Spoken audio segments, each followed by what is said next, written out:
郑必昌、何茂才以及他们的前任官员，仅在织造局审议室一处贪墨受贿就达几百万之巨，还有填土赋税、盐铁课税，还有运河堤坝工程，查起来贪墨者更不知多少。不错，他们都是严党的人，不止浙江，两京13省还有更多这样的人。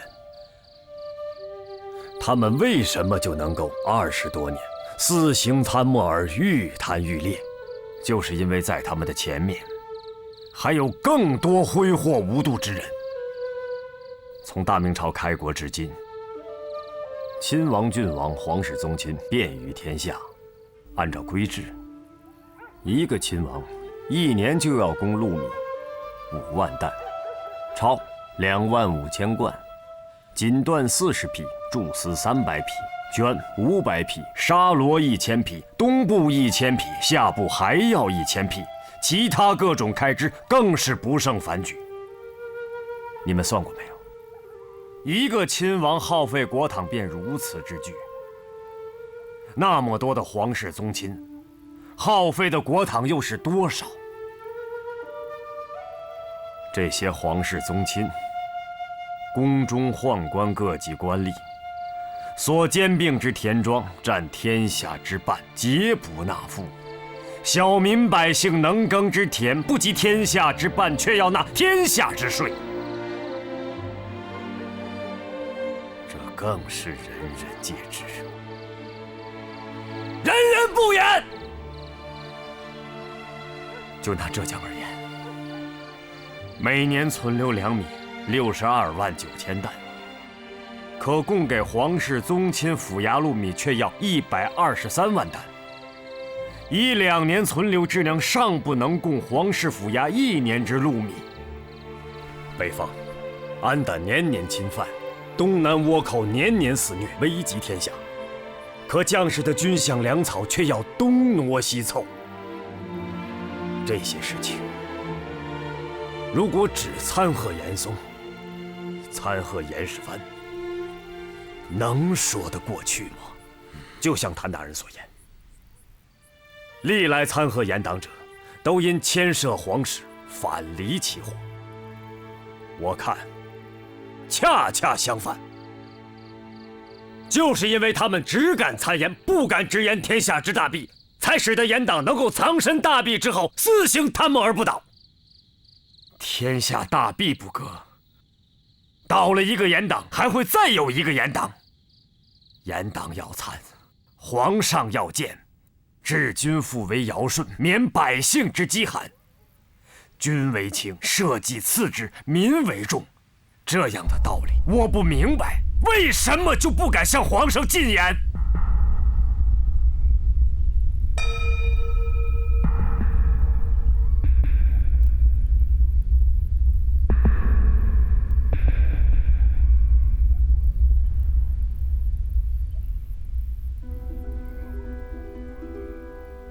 谭大人说我偏激，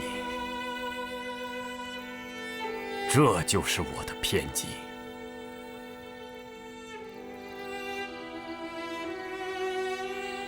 请谭大人将我的这番话转禀赵忠诚，也可以转禀誉王、徐阁老、高大人、张大人。倘若因此获罪，是我海瑞一人之罪，与你们皆无干系。我海瑞无党。既然这样，我就不多说了。还是那句话，我谭伦举荐了你海瑞，终身不悔。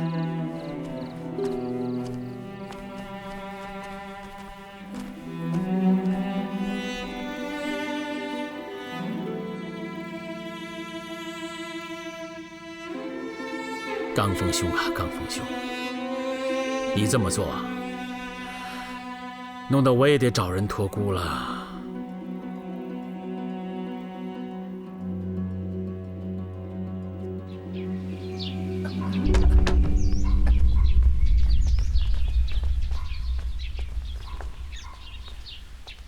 肃宗臣安。还点着灯干什么？熄灯，快熄灯！哎，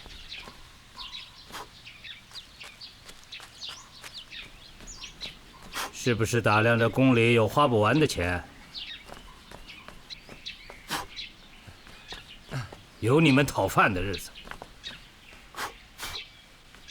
黑地里待着去。是。快！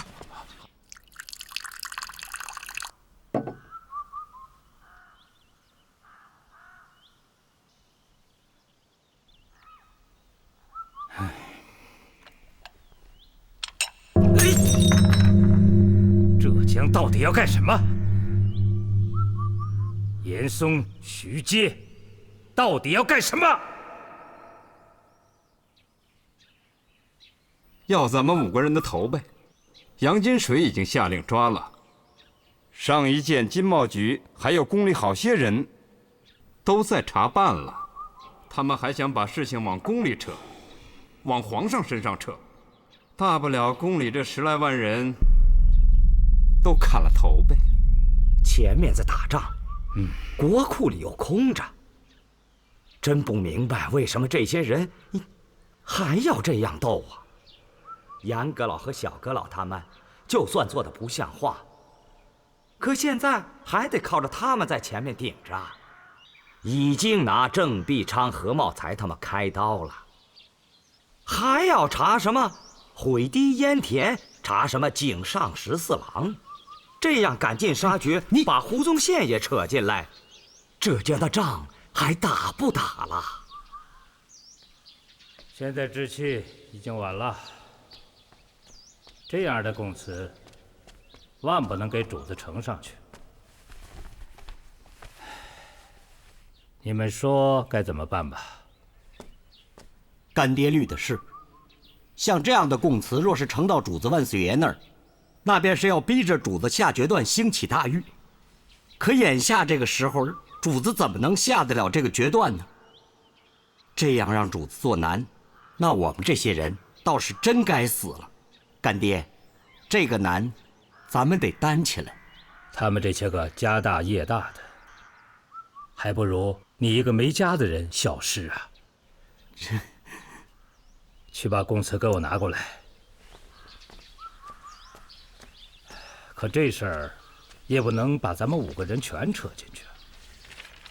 主子将司礼监交给了我，这个难就应该由我来担。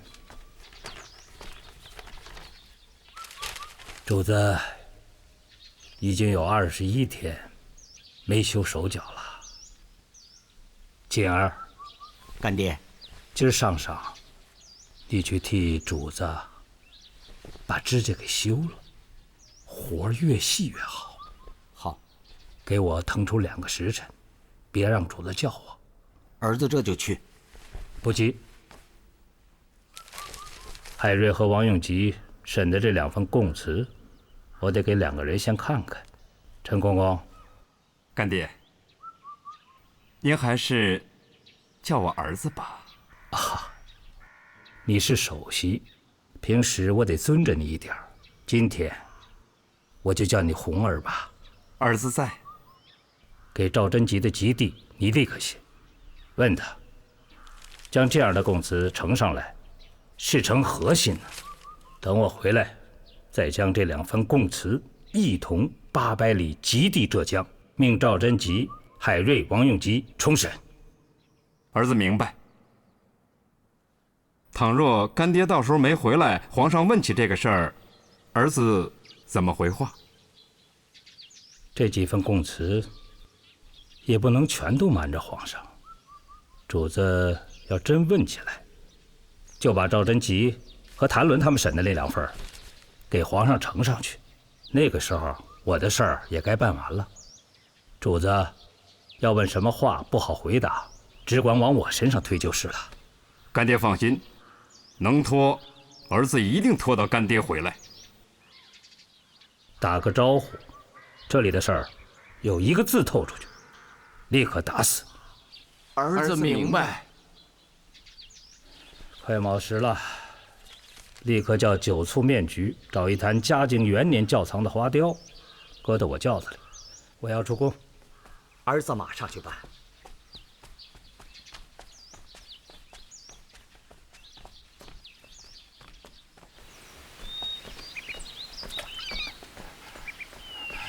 阁老，吕公公来了。哪个公公？是吕方吕公公来了。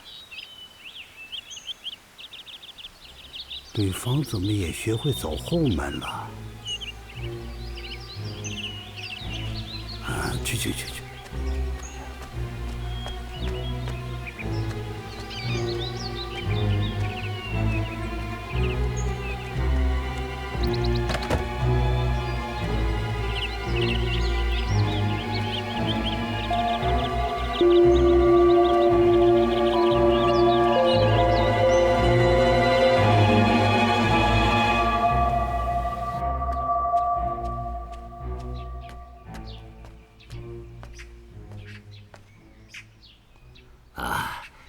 吕公公，严阁老，薛阁老，请坐。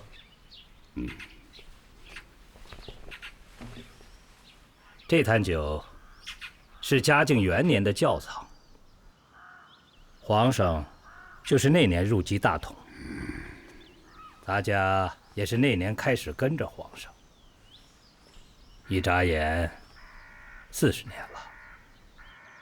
皇上这40年不容易啊。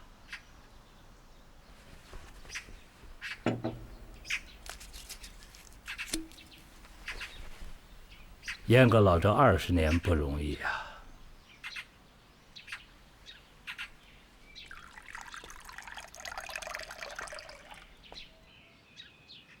徐阁老入阁晚些，也有10多年了吧？啊，都不容易。哦。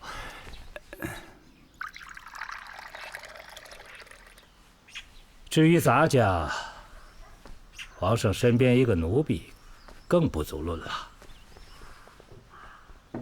咱们3个人虽然职分不同，可喝的都是皇上的酒。是苦是甜，是甘是涩，嘴上不说，肠子明白。徐阁老啊，吕公公请赐教。咱家给严阁老倒了满杯，给自己倒了半杯，给您老也只倒了半杯。您老不会介意吧？严阁老是首辅，朝里的担子都靠他了。我能陪着喝个半杯也是玉分了。可宫里的担子全在吕公公肩上，不应该也只倒半杯。徐阁老说这话，那咱家这半杯也没有资格喝了。这半杯酒敬您老，这2个半杯加起来就是1杯。您和严阁老也是打个平手啊。吕公公这话我万难领会。倘若徐某有什么过错，皇上有何旨意，吕公公请宣旨就是。哎，别这样，咱家就明说了，今儿早上来，皇上并不知道。哦，您坐下再说。我这儿有2样东西，是浙江昨夜800里加急送到宫里来的，我没敢呈交皇上，请2位阁老先轮着看，看完了再说。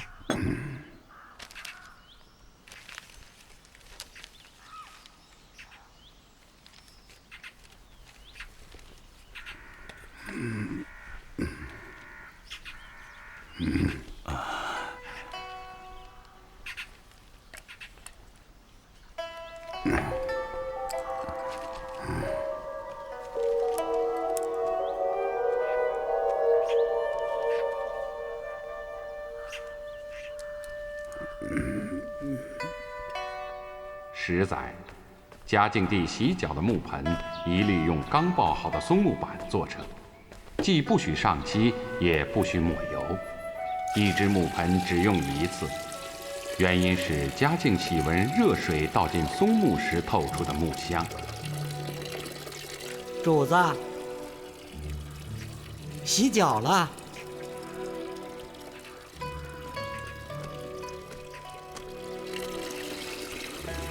主子，松柏长青，松香味儿要起喽！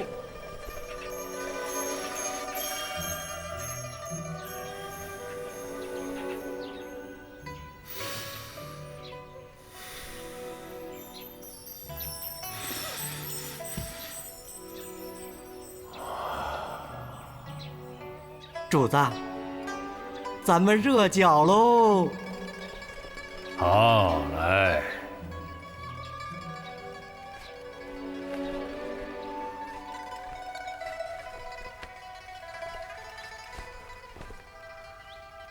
主子，有味儿。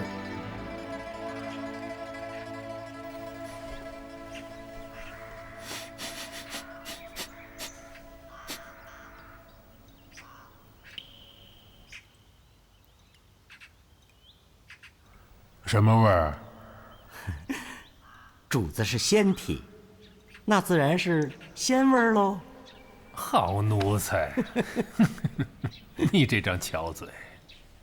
主子试试。呵，热。合适。啊。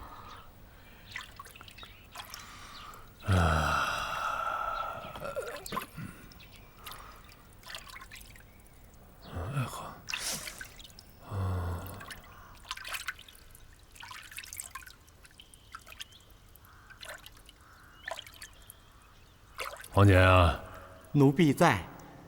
古人说：“腰缠10万贯，骑鹤下扬州。”你们扬州有什么好？主子，这是在明知故问呢。张嘴！朕怎么是明知故问呢？不是扬州人，谁敢搓主子这双天下第一脚啊？好奴婢！你以为你这是在夸朕呢？你这是在夸你自己呢。不是夸嘴，奴婢的老家确实是个好地方。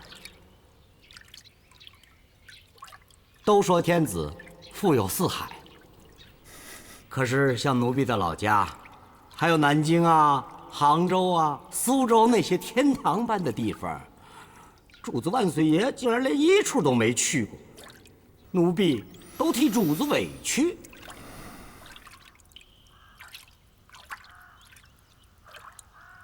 奴婢真该张嘴了。主子万岁爷又要管着大明的江山，又要修长生不老之道，那些地方都是他们俗人玩的，咱们万岁爷不稀罕。杭州那边最近有消息吗？听说有赵贞吉和谭纶审郑必昌、何茂才的2份供词，司礼监正在归着呢。等归置好了，便会呈奏给主子。2份供词有什么好归置的？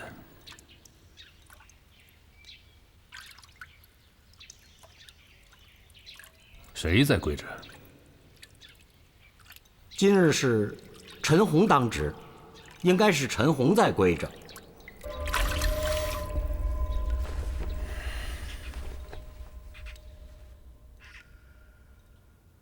立刻把陈洪叫来。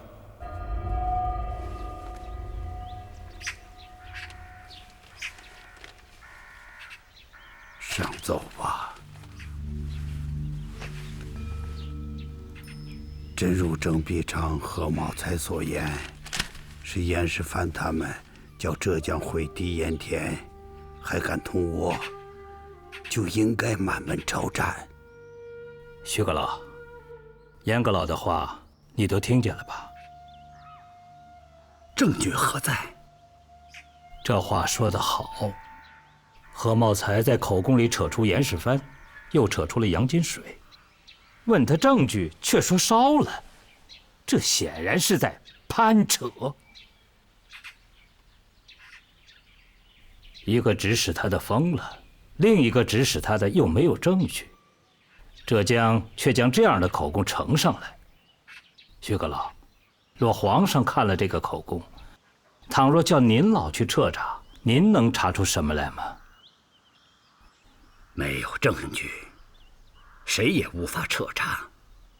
就是这句话。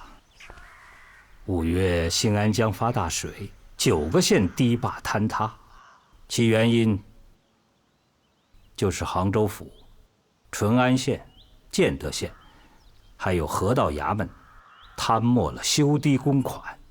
为了分红，胡宗宪不得已在淳安、建德掘了口子，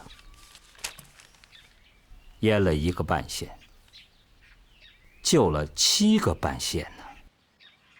当时就有马宁远、李玄他们的供词，早已是定了案的。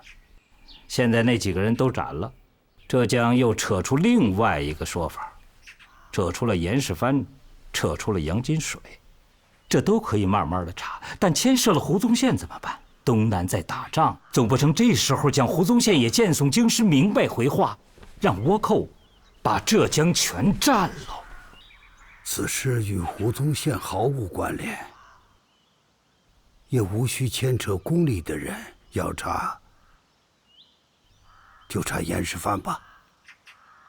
这2份供词是陪审官海瑞主审，陪审官王用吉记录，并无赵贞吉和谭论的署名，这不正常。我赞同吕公公的说法，这样的供词万万不能呈交皇上。不止不能牵扯胡宗宪，不能牵扯杨金水，严世蕃也没有理由牵扯。司礼监、内阁应该立刻责问赵贞吉、谭纶，案子怎么办成这样？他们到底要干什么？司礼监的籍地由吕公公安排，内阁的籍地如果严阁老不好写，由我来写。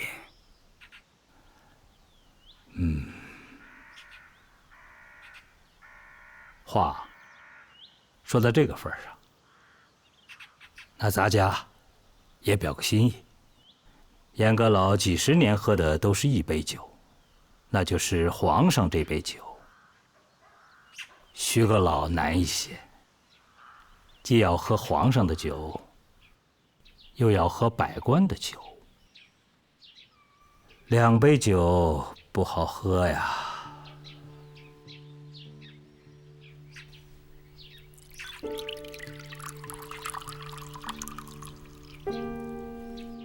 咱们还是同喝皇上这杯酒吧，啊？2位阁老，都喝了吧？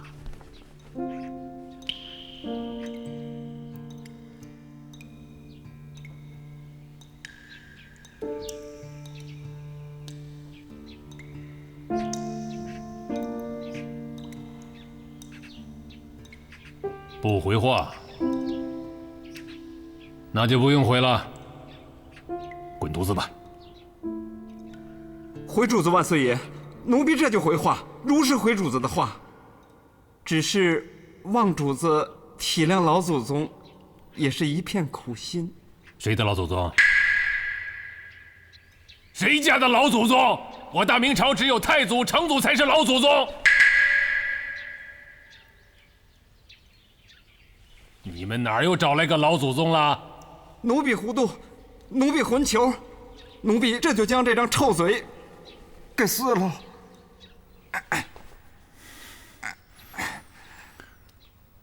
不要装了。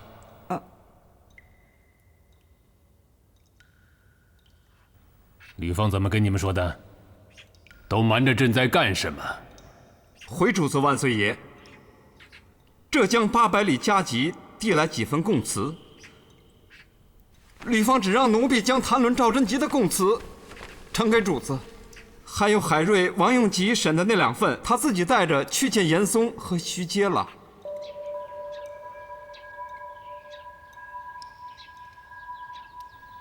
好啊，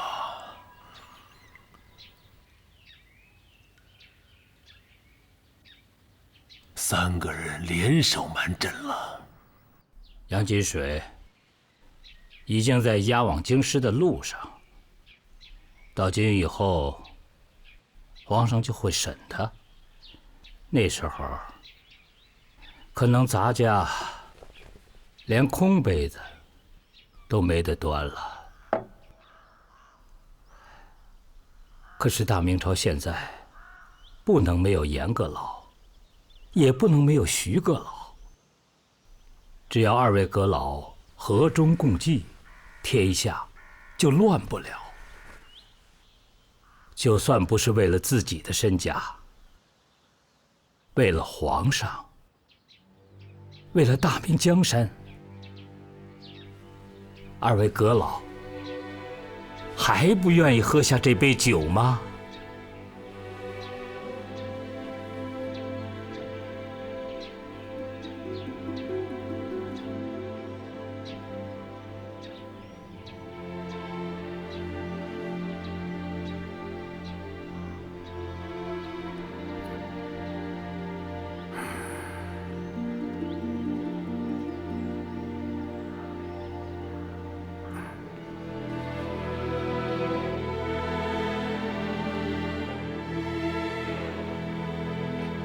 吕方都叫你们怎么做？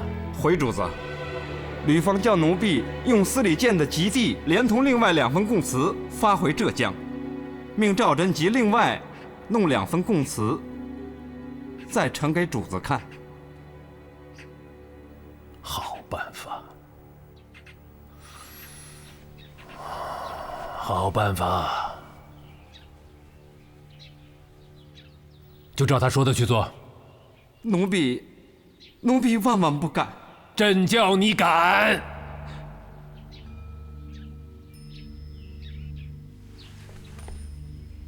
朕跟你说的话，你一个字也不要漏出去，就按吕方说的去做。听明白没有？奴婢遵旨。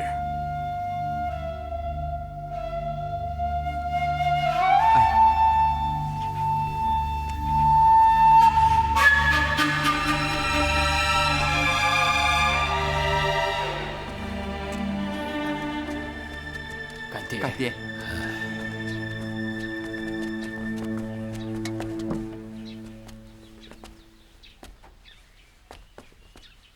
干爹，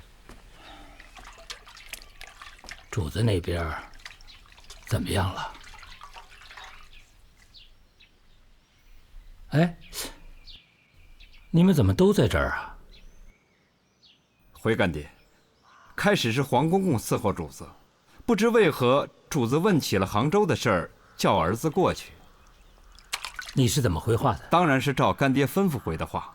主子起了疑，儿子长嘴发誓，这才平了主子的气。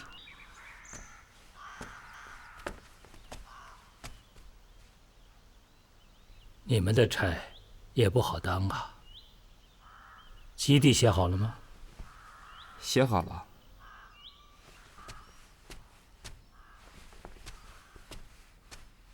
干爹，您看看还要不要再改一改？你写的自然不会错，不用看了。连同这2份供词，立刻从浙江吧。儿子这就去发。干爹，这2份供词还是呈给主子看吧。啊，不能看。发吧。儿子立刻去发。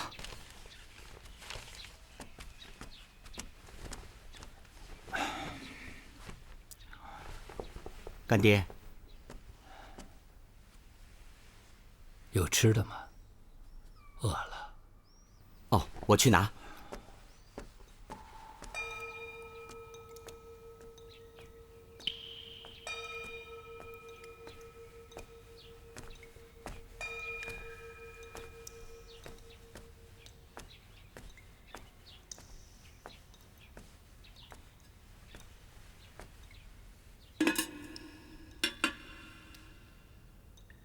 修长生，修长生，古来到底有谁是不死之身？回主子，原有彭祖，今有张真人，都是不死之身。彭祖不可信，张真人活了120岁，突然没了踪迹，找了200年，仍然没有找到。看来朕的万年吉壤还得抓紧修了。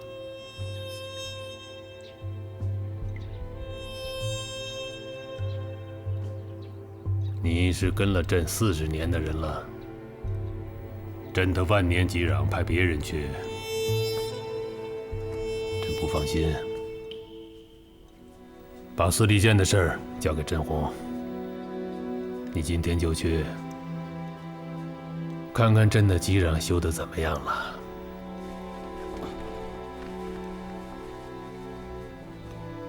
启奏主子，是让奴婢就去看看呢，还是留在那里监修工程？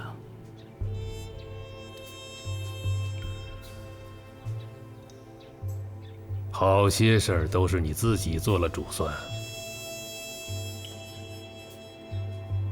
这还用问朕吗？奴婢明白了。主子的万年吉壤，奴婢一定督着他们修好。甄红，奴婢在。哎，干爹。传旨。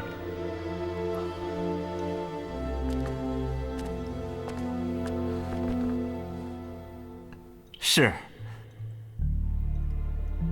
严嵩不是病了吗？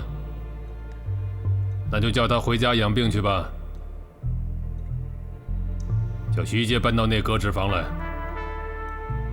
就让他住在这里。司礼监的印，你先长着吧。主子，奴婢这就去传旨。杨金水什么时候押送回京？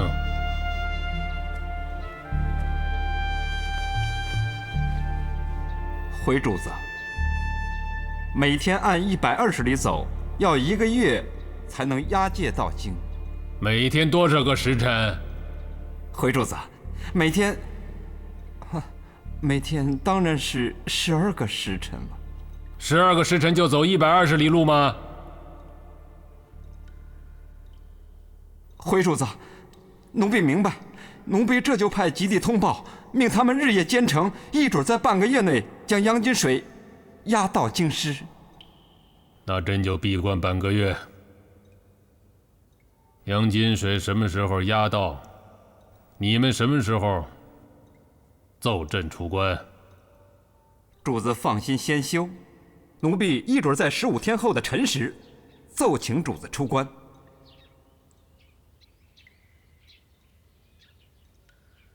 长你的印去吧。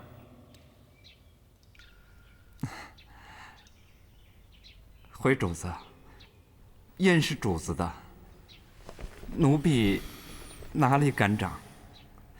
奴婢一定替主子把印看好就是。明白就好。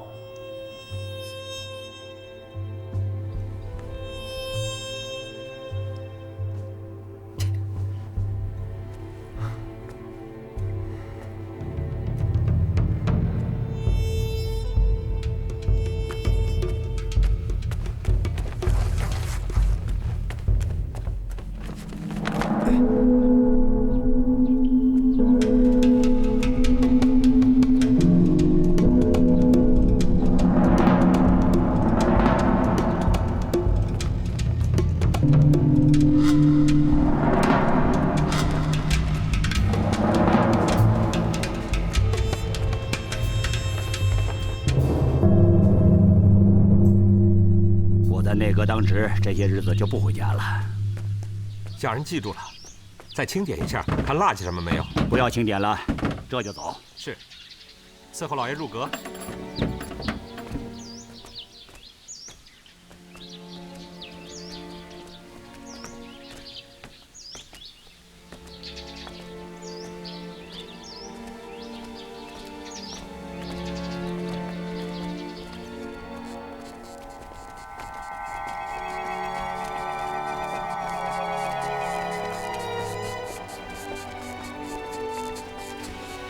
快点搬！端木石料都够了吗？你们快点！差不多吧，还差一些，正从南边往这儿运呢。快点，快点！这是能给万岁爷尽的最后一份心了。哦，我的住处，快点，快点！几位替我安排好了没有？吕公公放心，快点搬！陈公公已经跟我们打过招呼了。你们快！这点规矩，我们还是懂的。快点！那就多多有劳了。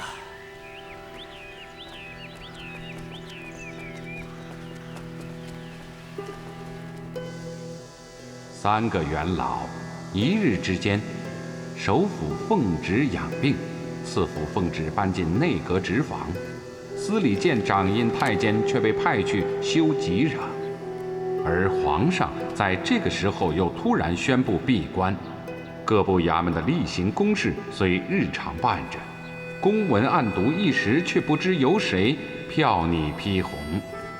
大明朝这架巨大的机器似乎突然停止了运转。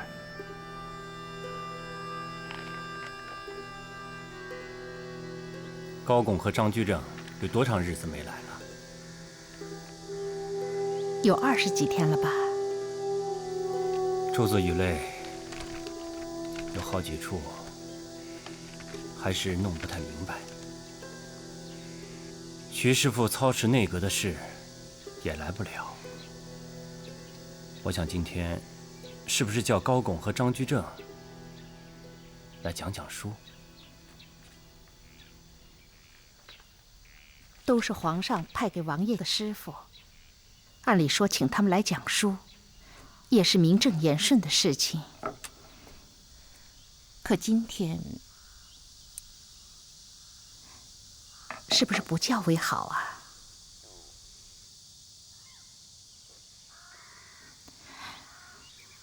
有些话，臣妾也不知当说不当说。再亲也亲不过身边的人。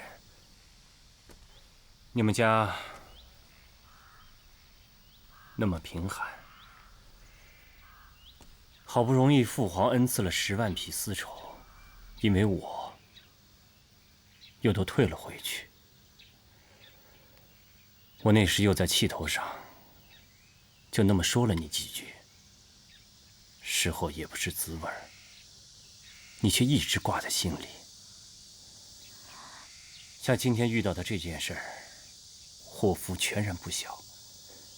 谭伦他们在浙江也不来个信儿，吕公公又突然派去了吉壤，徐师傅、高师傅和张师傅都见不着，面前只有个你，可又连真话都不敢跟我说。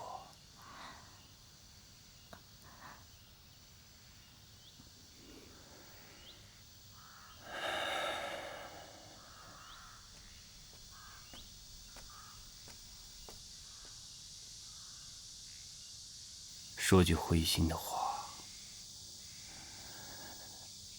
不幸生在帝王家呀。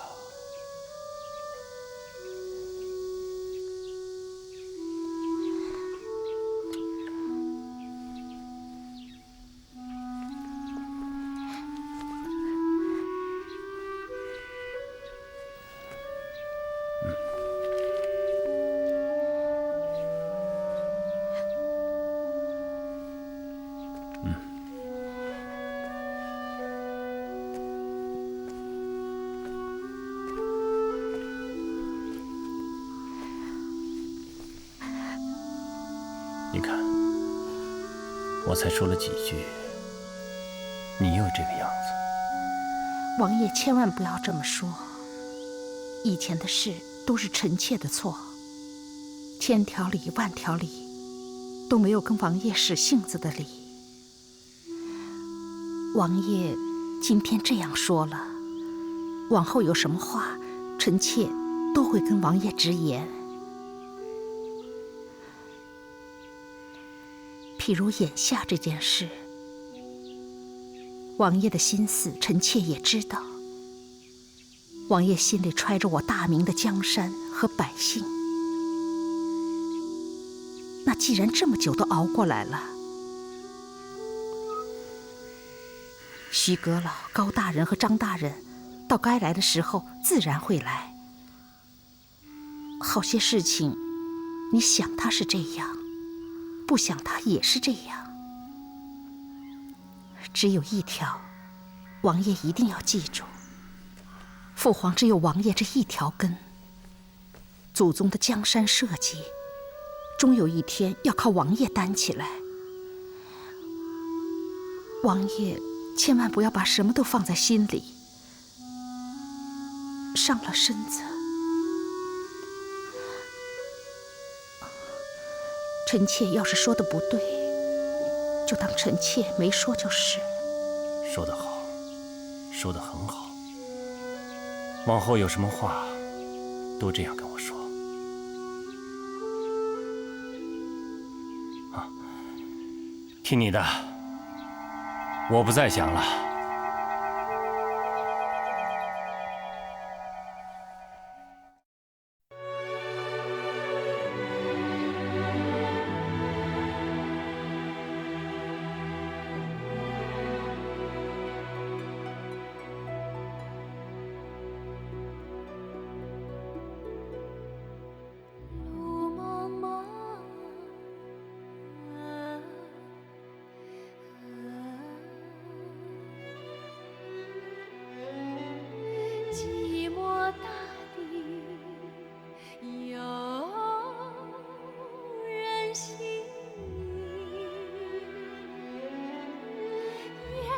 去去秋风冷，故乡，故乡月醉分明。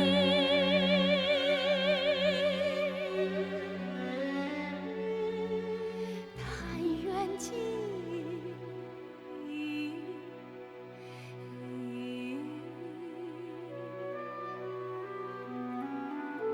萧瑟山中感一程，登临心系天下事，脚踏中原路不平，万里奔行，只为苍生。一路长江笑，一笑黄河清。悲欢痛，有乐与共。万里奔行，只为苍生。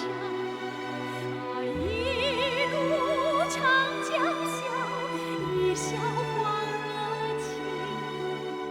悲欢痛，有乐与共。云在青天，水在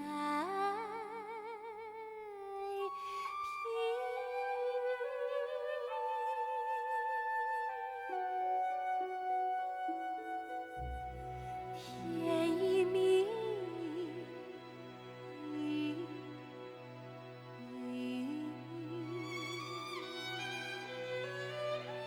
几人醉卧，几人醒，几人一梦惊风雨，七座是看海阔天晴，七座是看海。